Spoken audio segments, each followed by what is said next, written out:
Olá, muito boa tarde. No momento em que os partidos com assento parlamentar se preparam para discutir e votar a legalização da eutanásia, queremos olhar as implicações desta iniciativa e consequências jurídicas. Temos entre nós Pedro Vaz Pato, Presidente da Comissão Nacional Justiça e Paz. Está também connosco Graça Franco, Diretora de Informação da Renascença. Muito boa tarde. Boa tarde. Obrigado Olá, boa tarde. por estarem entre nós. Realmente esta é uma semana derradeira, não é? Antes desta votação, há até grupos de portugueses que se organizaram, associações que se pretendem manifestar contra, no caso do movimento Stop Eutanásia, na próxima quinta-feira. O que está em causa realmente vem alterar, começava por si, Graça Franco, vem alterar um pouco o modo de vida dos portugueses. É importante ter em conta o que pode acontecer ou que o dia a seguir. Eu acho que não é nada em pouco. Eu acho que é e que as pessoas possivelmente não têm a noção do que poderá vir a acontecer depois. Pois, eu acho que não têm claramente a noção. Acho que esse é um dos problemas desta iniciativa legislativa, é de que pretende ser uma espécie de vanguarda legislativa numa sociedade que está, neste momento, completamente aliada de um debate sobre uma questão de vida ou de morte, porque aqui é mesmo de vida ou de morte em termos estritos.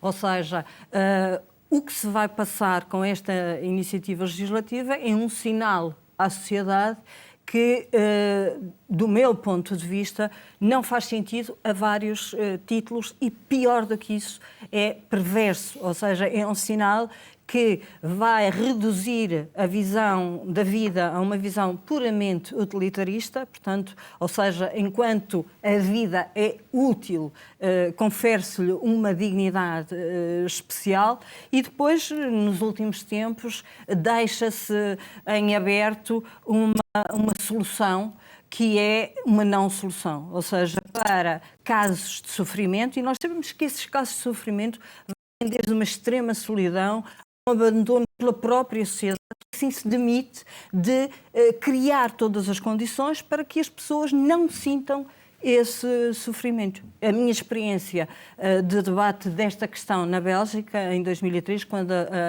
a lei foi votada lá, eu participei também na discussão. Na altura havia só 2 anos de experiência de uma lei equivalente no país ao lado, que era na Holanda.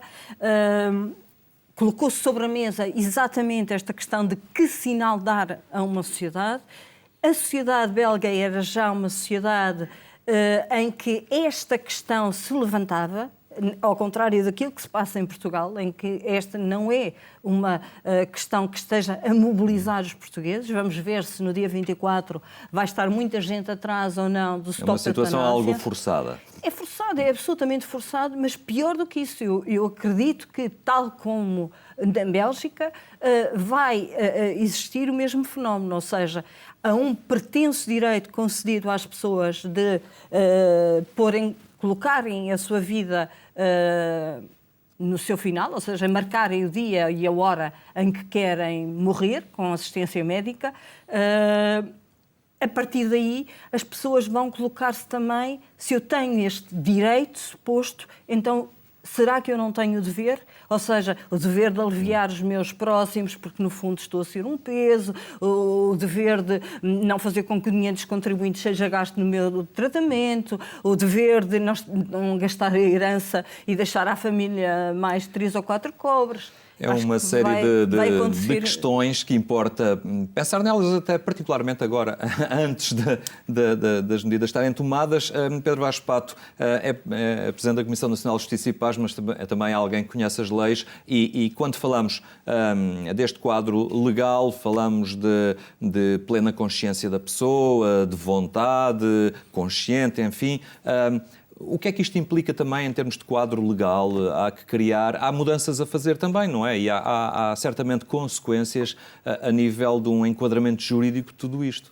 Pois, de facto, esta lei tem um relevo e um alcance que não tem paralelo noutras leis que estão atualmente em discussão, porque põe em causa 2 princípios fundamentais, podemos dizer 2 alicerces que estão na base de todo o edifício da ordem jurídica e também da civilização. Quer dizer, não podemos desligar o aspecto cultural, de mentalidade. Garantias da nossa Constituição. Que são da Constituição e que são também da nossa civilização, da nossa cultura. E um primeiro desses princípios é o da inviolabilidade da vida humana. O artigo 24 da Constituição Portuguesa, o artigo que encabeça todo o elenco dos direitos fundamentais, proclama este princípio da inviolabilidade da vida humana, que tem a ver com a nossa cultura, tem a ver com o não matarás do decálogo judaico-cristão, mas não é algo especificamente religioso, embora também haja esta raiz, não podemos negar, da cultura cristã neste princípio civilizacional. Mas eu recordo muitas vezes um filósofo intelectual italiano, Norberto Bobbio, um intelectual laico, que dizia que os laicos não deviam deixar aos cristãos a honra e o privilégio de dizer que não se pode matar. É este princípio de que não se pode matar que é posto em causa com esta lei. Vamos dizer, são situações excepcionais, são casos contados, são casos limitados, mas este princípio é posto em causa, com base na ideia de que a autonomia prevalece sobre o valor da vida e, portanto, deixa de valer o princípio de que é proibido matar e passa a valer o princípio de que é proibido matar uma pessoa que quer viver, porque se ela não quiser viver, já estamos legitimados para provocar a morte. Parece-lhe que é muito fácil resvalar do direito ao dever? Mas só para concluir, portanto, este é um dos princípios que é posto em causa. Outro é o de que a vida humana é sempre digna de proteção, é sempre merecedora de proteção. Passa a valer outro princípio, o princípio de que quando a vida é marcada pelo sofrimento e pela doença, já não é digna de proteção. Isto significa deixar de combater e aliviar o sofrimento e dar como resposta para estas situações de sofrimento a morte provocada. Isto também tem consequências, sobretudo neste plano da mentalidade, quer dizer, isto vai para além da questão puramente jurídica. E é isto que explica também todo este fenómeno da rampa deslizante, quer dizer, porque quando nós derrubamos um alicerce, e estes são dois alicerces da ordem jurídica e da nossa civilização, quando derrubamos o alicerce, o edifício vai corroendo e acabará por cair, por muito nós que queiramos limitar os danos, e eu acredito que entre os proponentes desta religião há quem o queira, mas o que aconteceu noutros países, que a Graça referiu, não aconteceu por acaso, é algo de lógica e de previsível. Mas só para responder à pergunta que não cheguei a responder, se não podemos passar do direito para o dever, é precisamente porque quando há esta transformação no plano da mentalidade, quando se encara a morte como uma solução para a doença e para o sofrimento, é natural que as pessoas comecem a pensar que se calhar não vale a pena investir e fazer tanto esforço no sentido de combater e aliviar o sofrimento. E as próprias pessoas, isto não é uma forma de encorajar as próprias pessoas que passam por estas situações e que podem ser tentadas a pensar que são um peso para os outros e nessa medida poderão ser um dever. Isto também não é uma ficção, não é um fantasma que estamos a levantar, porque os estudos que são feitos no Estado norte-americano de Oregon, o primeiro Estado norte-americano que legalizou o suicídio assistido, sistematicamente todos os anos se faz um inquérito sobre a motivação que leva as pessoas a pedir o suicídio assistido e verifica-se que entre essas motivações tem mais peso esta sensação de ser um peso para os outros do que o próprio sofrimento. Eu só em relação à rampa deslizante, que é um conceito que provavelmente as pessoas lá em casa não sabem muito bem a que é que nos estamos a referir, é no fundo começar com uma lei que é muito limitada, que diz que só em casos de sofrimento extremo ou doença incurável, ou podemos pôr uma série de outras limitações só quando está em fase terminal, embora a lei, os projetos que estão sobre a mesa são muito semelhantes aos da eutanásia, portanto deixam aos da eutanásia belga, digamos. Exato. E portanto deixam em aberto um leque enorme, e eu acho que vale a pena reler, digamos, quem não leu, o artigo publicado no Expresso em conjunto pelo doutor Oliveira e Silva e pelo ex-bastonário Germano de Sousa, para ver que nos projetos cabem um elenco enorme de situações que vão muitíssimo para além das doenças em fase terminal, incuráveis, de sofrimento insuportável ou extremo, como lhe queiramos chamar, porque tem uma dose de subjetividade muito grande. Mas o que aconteceu na Bélgica é que quando se começou a discutir, falava-se em casos como os do filme de Pedro Almodóvar, portanto, Mar de Dentro, um caso excepcional de um tetraplégico, etc. Pronto, num sofrimento... Situações quase humanitárias, apresentadas como humanitárias. E dizia-se, não, isto vão ser casos reduzidíssimos, não é? E, portanto, começou com milhares logo na primeira aplicação e, neste momento, vai em 8 mil casos de eutanásia. Portanto, vai-se aumentando e a própria lei já permite em adolescentes, já em crianças, a pedido do pai, em recém-nascidos, a pedido dos pais, por exemplo, que estejam em sofrimento, em casos psíquicos, de sofrimento estritamente psíquico e emocional, uma mãe que perde uma filha com a vida, sozinha. Exatamente. E, neste momento, aquilo que era um alerta quando se discutia há 15 anos, a realidade provou, ou seja, não vale a pena agora atirarem a areia para os olhos e dizer não, aqui não vai acontecer, porque nós aqui em Portugal vamos ser o único país do mundo que vai ter uma legislação tão perfeita, tão perfeita, tão perfeita, que vai evitar aquilo que aconteceu ao longo de 15 anos nos países que aprovaram a eutanásia. E que, aliás, são muitíssimo poucos. Ou seja, há mais de 180 países no mundo, há menos de meia dúzia de países que têm eutanásia. Portanto, vale a pena também pensar nisso, em que medida é que há leis que partem da sociedade como uma necessidade, ou pelo menos evitam a ideia da Bélgica, era evitar, não era regulamentar um abuso que se detectava no sistema. Portanto, a primeira legislação que surge na Holanda é, bom, isto já está a ser informalmente praticado, vamos lá ver se limitamos os danos, não é? Passa para a Bélgica já como um modernismo, não é? E aqui pergunta-se quantas pessoas participaram nos debates, quer dizer, quantas pessoas sentiram a necessidade urgente de debater esta questão, ou quantas pessoas sequer se deram conta de que a questão está efetivamente sobre a mesa e é devido ao de morte. Quando aquilo que era preciso explicar para combater uma coisa que de facto está no nosso Serviço Nacional de Saúde e que é a obstinação terapêutica, ou seja, é levar para além do razoável o adiamento da morte. Isso, se calhar, deveríamos, os médicos, a comunidade... desnecessariamente nos tratamentos, não é? Insistir, quando já não há nenhuma esperança de nenhuma possibilidade de melhoria do doente e, portanto, só há um crescimento do sofrimento infligido ao doente, para além daquilo que era razoável e com gastos também, muitas vezes, exorbitantes. É porque às vezes há protocolos terapêuticos que se aplicam a pessoas de 80 anos como se elas tivessem 20 ou 18. Não é? Bom, tentando salvar e dotá-la de grande saúde novamente. Mas não é uma questão de idade. Eu acho que aqui é uma questão de boa prática médica. Sim, claro. Ou seja, é um médico olhar para o doente e dizer o que é expectável na tentativa de salvar ou melhorar a vida até que surja a morte natural. Claro. Ou seja, até que, inclusivamente, dando medicamentos que podem ter como efeito colateral, ou seja, como antecipar aquilo que seria a vinda da morte. Mas nunca com o efeito de, bom, 3h30, chegou a hora de nos despedirmos, então, boa noite e obrigada, e a família toda assiste à morte do doente, supostamente a seu pedido. O problema é como é que nós avaliamos esta... Até porque, quando o juiz Varpato falou da questão de proporcionar, digamos, o direito individual a dispor da sua vida, mesmo aí, não é? Se fosse essa a característica, então não limitávamos as razões, não é? Quer dizer, então não dizíamos que tinha que ter um sofrimento extremo, que tinha que estar numa doença incurável. Não, sim, não. Porque é dependente do livre-arbítrio de cada um. Acabou-se, não é? Tenho esse direito.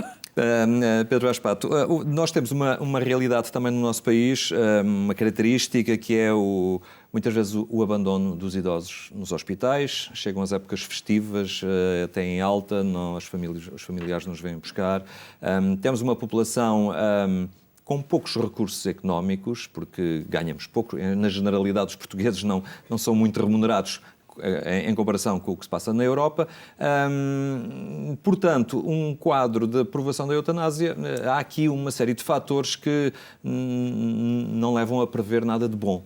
não é? Sim, isso também temos de ter isso em consideração. Eu não gosto de acusar os proponentes da eutanásia, já uma vez me foi apontado essa crítica de estarem a fazê-lo por razões economicistas, mas nós temos de pensar que as leis às vezes têm consequências que vão para além da intenção das pessoas que as propõem. E este é um risco evidente, Portanto, quando a partir do momento em que a morte é apresentada como solução para o problema da doença e do sofrimento, a morte provocada, há de facto a tentação de recorrer à solução mais fácil e à solução mais barata. E nós vimos, a Graça já referiu várias vezes, os abusos a que se chegou na Holanda e na Bélgica, países que têm mais recursos e, portanto, em que esta tentação de recorrer à solução mais fácil não é tão evidente, mas mesmo aí sim se verifica. Ora, por maioria da razão, isto se poderá verificar aqui em Portugal. Portanto, de facto, recorrer à eutanásia como uma alternativa àquilo onde se deve investir e que não se tem investido o suficiente, que é nos cuidados paliativos. Portanto, não são a mesma coisa, não são alternativas, há que referi-lo. Mas seria honesto neste momento mas não falar de também cuidados paliativos, desligar uma coisa da outra. Se de facto o foco principal, a prioridade deve ser o investimento nos cuidados paliativos, é por essa via que devemos enverdar. E se coloca a hipótese da eutanásia, é uma tentação a que provavelmente muitas pessoas não resistirão de recorrer à eutanásia como solução mais fácil. Não podemos ignorar isto, não podemos ignorar a realidade e não podemos ignorar os riscos que se correm com a legalização da eutanásia. Embora eu espero que a cultura médica em Portugal seja particularmente persistente. Eu acho que podemos confiar nos médicos portugueses no sentido de, para já, não é? Portanto, neste momento, saber que eles estão do lado, maioritariamente, eles estão do lado de quem quer sempre salvar a vida do doente e em quem o doente pode confiar plenamente, por isso mesmo muitas vezes cai no extremo oposto, não é? Portanto, precisamente porque essa cultura do prolongar é aquela que lhes está mais claro. Intrínseca, não é? Exato. Agora, se esta discussão toda tivesse como efeito alertar as pessoas para a necessidade de combater o abandono dos nossos idosos, criar condições para o envelhecimento ativo, valorizar a experiência, criar uma nova cultura até nas empresas, de acolhimento, de valorização, de voluntariado, no fundo de utilizar toda a dimensão da vida humana e até final numa atitude positiva. Bom, então digamos que pelo menos isso teria resultado bem desta iniciativa.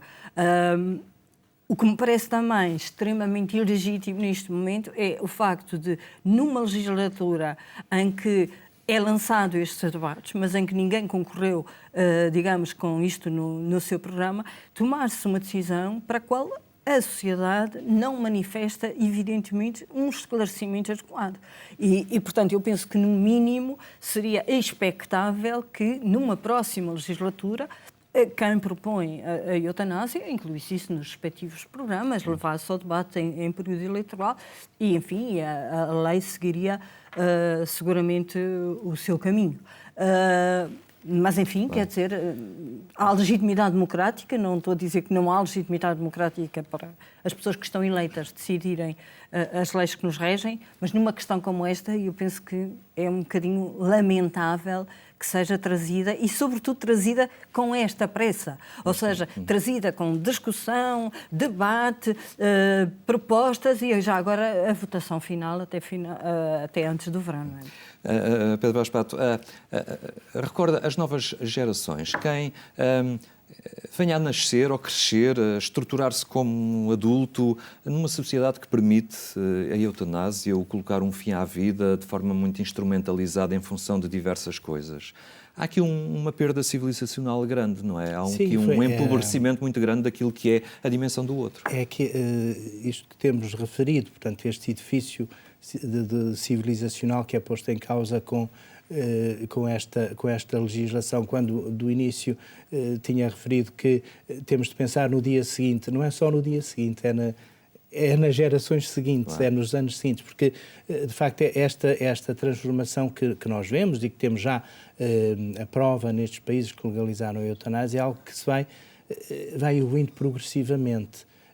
Esta mentalidade que encara a morte provocada como solução para o sofrimento, isto não é de um dia para o outro que se muda, mas a lei tem aqui uma influência importante. Quando se diz que é só uma questão de respeitar a vontade das pessoas, de não impor determinada visão das coisas. A validação legal muitas vezes é uma autorização moral, não é? Sim, e temos de pensar nisso. Bom, a questão do relevo da autonomia, não podemos considerar a autonomia como um valor absoluto, ou um valor que se sobreponha ao valor da vida, porque a vida é o pressuposto da autonomia. Sem a vida não há autonomia, como se tivéssemos a legitimar uma escravidão consentida com base no valor da liberdade. Depois há todo o questionamento que se pode colocar se de facto a pessoa em sofrimento, e quando se diz em sofrimento extremo, em sofrimento insuportável, está de facto em melhores condições para tomar uma decisão livre e esclarecida. Depois saber se não poderia esta decisão ser alterada. Portanto, há toda uma série de questões que se podem colocar em relação à autenticidade da expressão de vontade da pessoa que pede a eutanásia. Mas não temos de pensar só nisso, temos de pensar na resposta que é dada. Perante este pedido, qual é a resposta que a sociedade dá? Quando a pessoa diz, a minha vida não tem sentido, eu estou em sofrimento extremo, o que a resposta que a sociedade dá é, quando falamos de legalização de eutanásia, estamos a pensar em algo que compromete a sociedade, compromete o Estado, compromete os serviços de saúde. Perante este pedido, perante aquilo que as pessoas dizem, a minha vida não tem sentido, não podemos confirmar isso, não podemos dizer, sim, a tua vida não tem sentido, é melhor que claro. Pôr termo a essa vida, mas pelo contrário, temos de encorajar, temos de fazer tudo para que a pessoa não sinta isso e que o seu sofrimento seja aliviado. Claro. Pedro Vaz Pato, a Graça Franco, muito obrigado pela vossa presença hoje aqui no programa Eclésia. Termino a lembrar que mais logo ainda pode acompanhar a edição rádio do programa Eclésia na Antena 1 pelas 22h45. Tenha então uma muito boa tarde e até amanhã, se Deus quiser.